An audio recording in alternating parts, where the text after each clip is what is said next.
Okay, I'm standing at the panel here. This is a pretty standard panel, though there's a lot different varieties and a lot more poorly labeled. You can see when this was recently upgraded, probably, I don't know how many years ago, but I don't think it was that many years ago, where they, I think, upgraded the service here, probably to 200 amps. It's hard to really tell without opening things up. But they put solar on the house, I think 7 or 8 kilowatts. And they have more electrical out front for redirecting and bringing some into the panel, as well as the grid power, of course. Anyway, I've already been starting a little electrical work in this house. Sorry about the light there, motion detector just switched over, but I went ahead and found the breakers. This one for the three bedrooms, master, and the 2 guest rooms. That killed the lights and the electrical outlets, and I changed all those around. So I'm going to go turn this on and give it a little test, make sure the light switches and fans were wired up correctly, and outlets and so forth. So there goes nothing.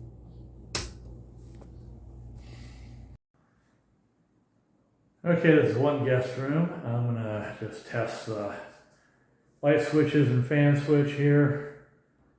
Make sure they're wired up okay. Got a light. We have a fan. I'll show the fan now working above my head here. Yay! Pretty common need in these warmer, more humid climates in the tropics and stuff. They have a fan pretty much in every room. Anyway, I'll also show electrical outlets. There's like 3 along the baseboard here. Really flip.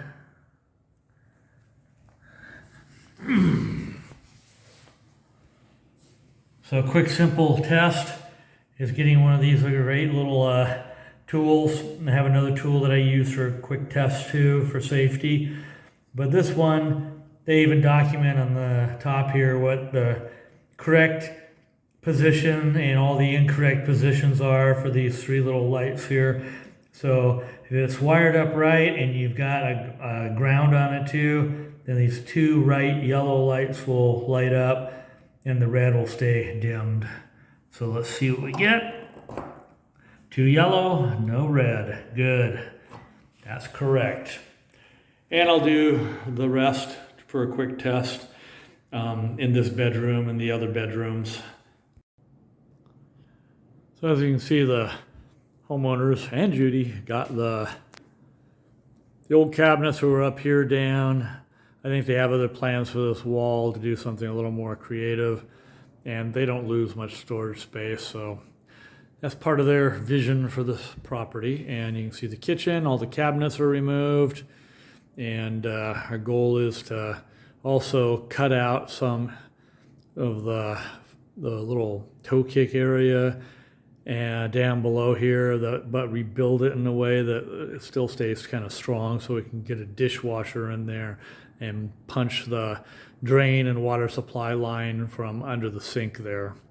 And once we get the cabinets kind of completed and stuff, we're also going to pop the particle board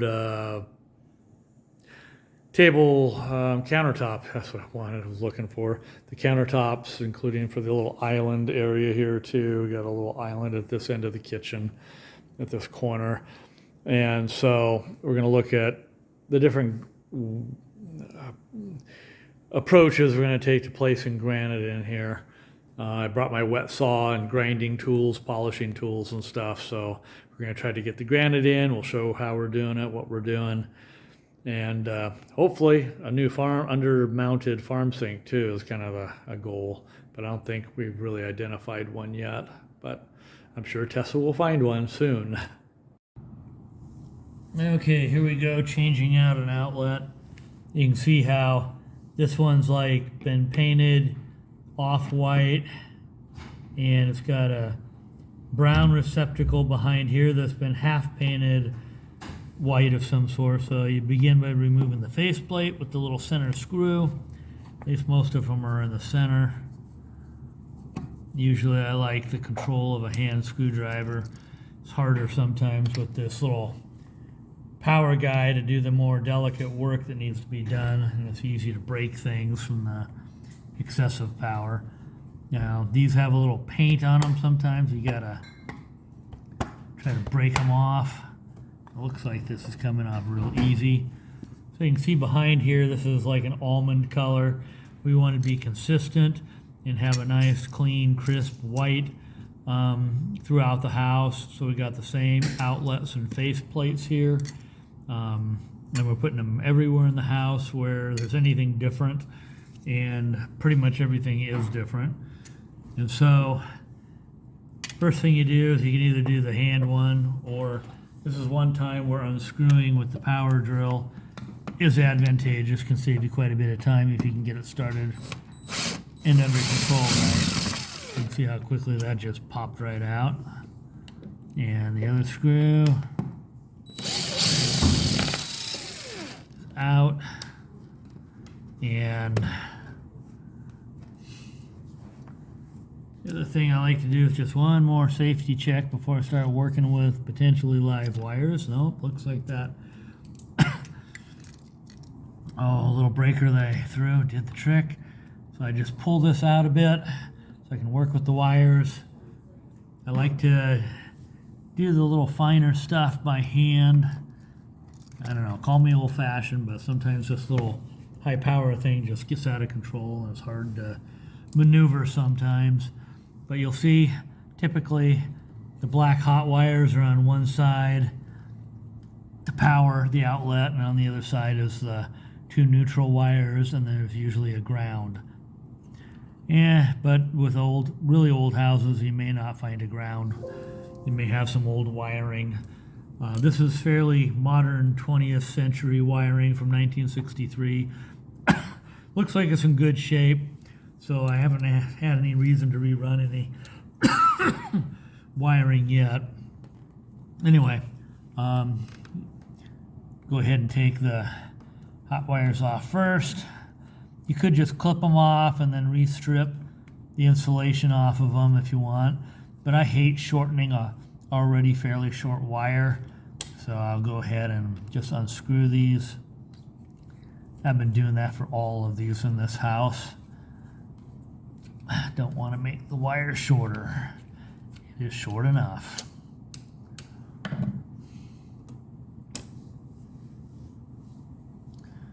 And then I usually like to pull the black up above. For this particular kind of outlet, the way it's positioned on its side, I like working with it. And this is the way it was originally, was the grounding portion of the outlet facing to the right.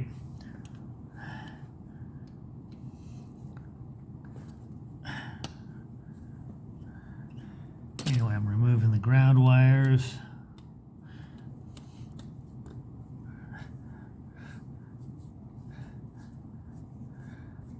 And just remove the screw completely.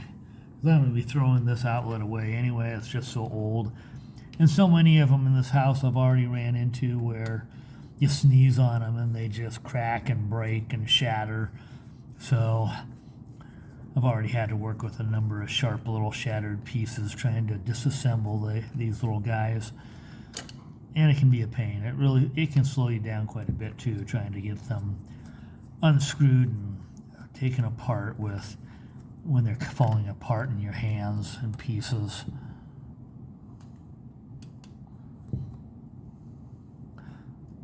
But if you have a little newer house and you're doing this, where they're not like 60 years old, they may hold together a lot better for you. It's just as plastic ages all these decades, it just becomes more brittle and weaker.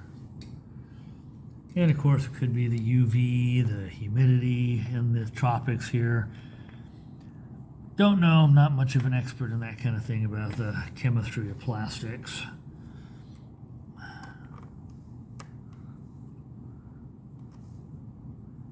So now I'm just trying to open the existing little wire pieces a little more so they're easier to wrap around the new screws. Then I'll tighten them down a bit as I get inside there with the screws and try to get these around them.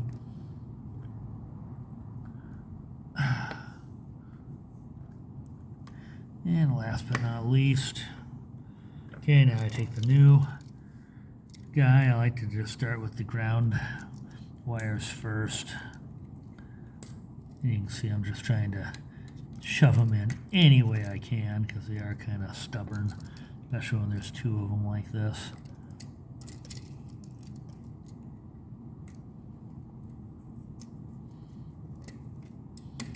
Okay, there's one.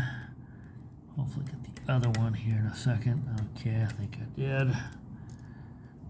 Now I'm going to take my needle nose pliers and try to wrap them tighter around the screw, grounding screw here.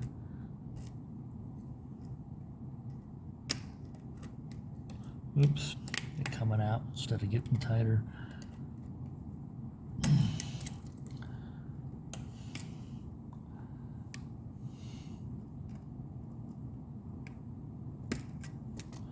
Okay, I think I got it. Yeah, just tighten it down real good.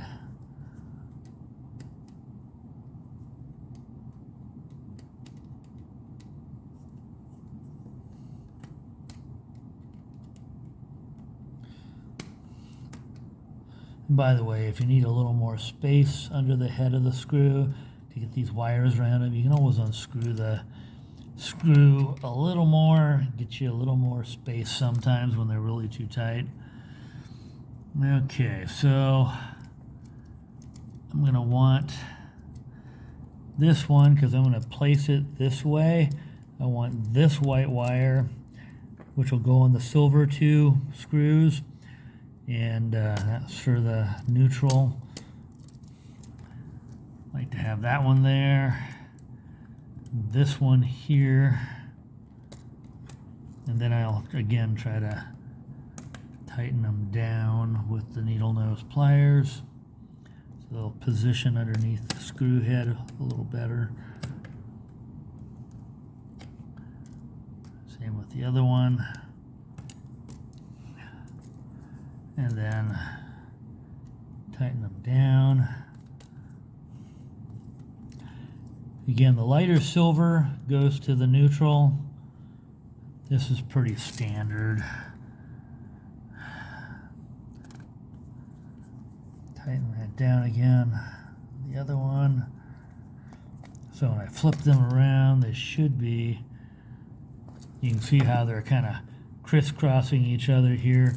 They'll be uncrisscrossed when I flip them around. Now they're nice and straight, and they ought to more easily maneuver as I try to shove it back into the box. So now the two hot wires.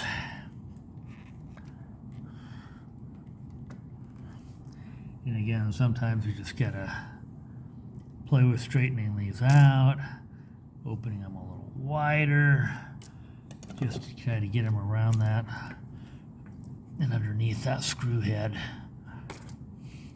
And you'll see that these, for the hot wire, are darker. They're a gold color. And again, that's pretty standard, at least for the new outlets, in the last few decades anyway. Now, if you have, again, a house that's much older, I had one in the 1940s, things were a little different from that era. Wires were not plastic insulated. They had like a cloth material around it, which made it a little more nerve-wracking. You wonder how good the cloth was for an insulator. Not very good, I'm sure.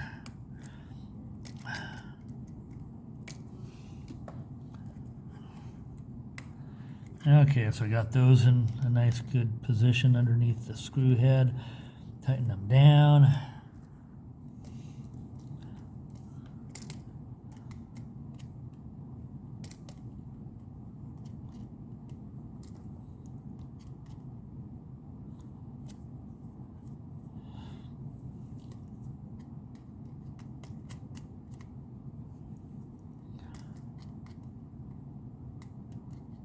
One more to good turn, I think. There we go. Now here's the part that's hard, is getting this pushed back in here, getting it to cooperate. I like to do a test fit first, then pull out a little bit and align the screws with the holes they go into. Try to get them sitting there. And then I like to start this at least with the hand screwdriver, so I get a little more control, I feel, and then do on the other side with the screw.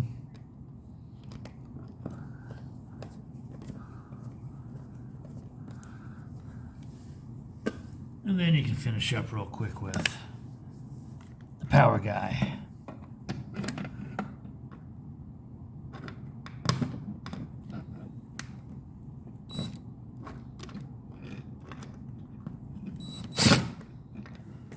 So I hope.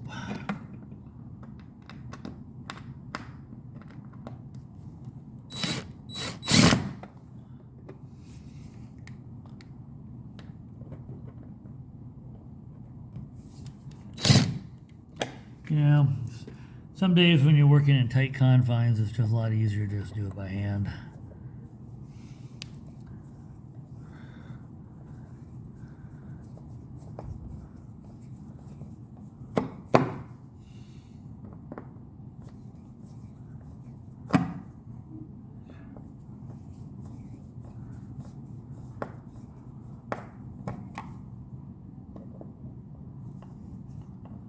Okay, then last but not least, put the new faceplate on it.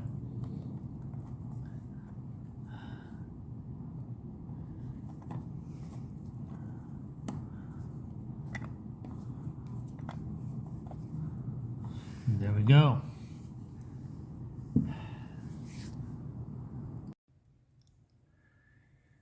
So one other little thing we're going to do here is I'm going to open this box back up and pull the outlet out so we can get to the wiring.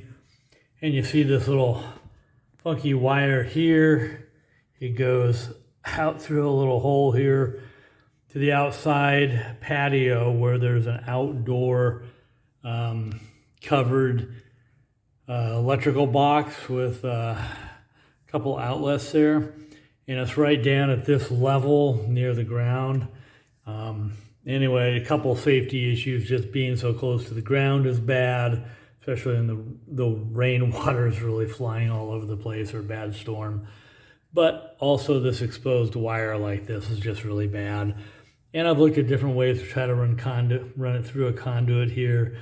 None of them are terribly good, but we did come up with a better solution, which is just eliminate this run and the outdoor box here. And instead, right by the patio door, you see this light switch here. There's actually no connection going anywhere to any other device or light box or anything like that this switch goes to. It's just a run from the panel, a hot run probably, that's taped up, that's inside this box. That's it. It's not connected to the switch. So what I'm going to do instead is poke a hole through the wall here, bring the wire, connect the hot wire, connect it up to the switch, and then get some conduit on the outside and run the conduit up above towards the ceiling outside and put the metal box and outdoor outlet out there with the proper cover, so that as kids want to tie things into it, like these outdoor patio lights, they could actually plug it in up there, and in the evening when they go to bed, they can just hit this switch and turn the patio lights off. So it gives them another means of control from inside the house for having power outside their wall. This solution here has no switch. It's just a dangerous exposed wire, and just don't want that. So I'm going to take that out right now. So on that inside light that we were looking at just a moment ago, I went ahead and finished wiring up the conduit here going up to this outside box, and got a little nice cover for it and all that, so we can go ahead and hook up lights and anything else outdoors we want to run over in this corner of the patio. And again, that run to the main panel, I'm going to go investigate that and check it out and see what we got. It's in the family room there, but the run that came, at least labeled to run from the panel, looks like it was dead, and I don't really see a breaker in here that's off. They all look like they're toggled on, and that's in this direction towards the center here. And so the only thing I can hope for is maybe the wire is there, but it's just, I gotta trip this motion detector again, there we go. I'm just hoping that the wire is in the panel and just laying there somewhere waiting to be hooked up. So what I'm doing is just taking these 4 little screws off here so I can just pull the panel out and just look at the wiring, and maybe we'll get lucky. Anyway, let me get some light real quick. Maybe, there we go. Okay, here we go. So after getting the panel cover off, I found the cable, snakes through here, and sits and hides down here. Not hooked up to anything, but I do have an open slot here on the panel where we can put another breaker and attach this right to it. Might not be a bad spot for it because, as we can see on the panel cover, there we go. A little spot we can punch out and label for that family room light slash outdoor outlet, so the kids can have lots of power out there to be able to shine light on whatever kind of party and fun stuff they might be doing in the future out in their patio. So what I'm going to do now is change out these 2 little toggle wall switches, and I already took the liberty of removing the old plate and getting it started, but I'll get these pulled out and we'll take a look at the wiring, and then I'm going to replace it with these 2 old classic style retro looking 60s era light switches, along with a double wall plate switch here. This is all very inexpensive materials at your home improvement store. So I'm going to go grab my drill and bits, and let's remove these 2, and let's take a look at the wiring behind here, because it can vary from situation to situation. Some are trying to share wires and connecting them to things, taking the hot that's coming in and sharing it elsewhere. Sometimes they just jumper it over to the next switch so it has power and coming from the same place, or it could be going somewhere else to another outlet or another switch. Just depends on the convenience factor that's available to the electrician as he's wiring this stuff through. As I was saying earlier, you can find all kinds of interesting surprises. So what we have here with these 2 outlets is the one on my left here. You can kind of see how these 2 black wires kind of share one of them's probably the hot coming in from the panel, this guy, and then it shares with this other one a little piggyback over to the other switch, so it's got power continuously from the panel. And then this lower back black wire here goes to the actual light box where the light would be, and same with this one down here when they're toggled on. So this is pretty common, but there's other ways to do it. Of course, you could have tied them together with a little wing nut in here, and then ran a separate single wire here, and then the other single wire over to this one, and a lot of other different ways. They could have came up with a way to get these both power coming in. And of course, you got the neutral all tied together in here with the wires. So I'll go ahead and quickly remove these two and hook up the other two just like this one's hooked up, and then we'll reassemble. And of course, to be safe, I'll go ahead and make sure we've got this hot coming in. I got this little safety check here. I can just put the hot. I can't quite reach the neutral, but I can hit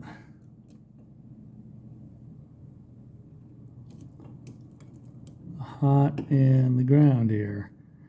And of course, nothing's lighting up. Then we got the ground in there, touching the hot. Nice and dead.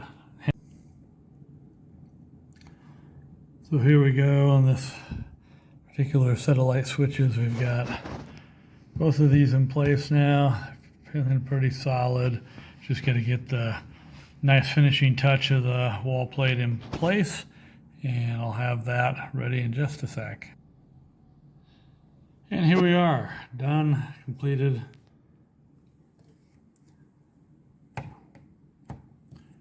And they just slide nice and smoothly under my fingertips there, and they look great. Of course, we got a little more painting on this wall to do and a little more cleanup.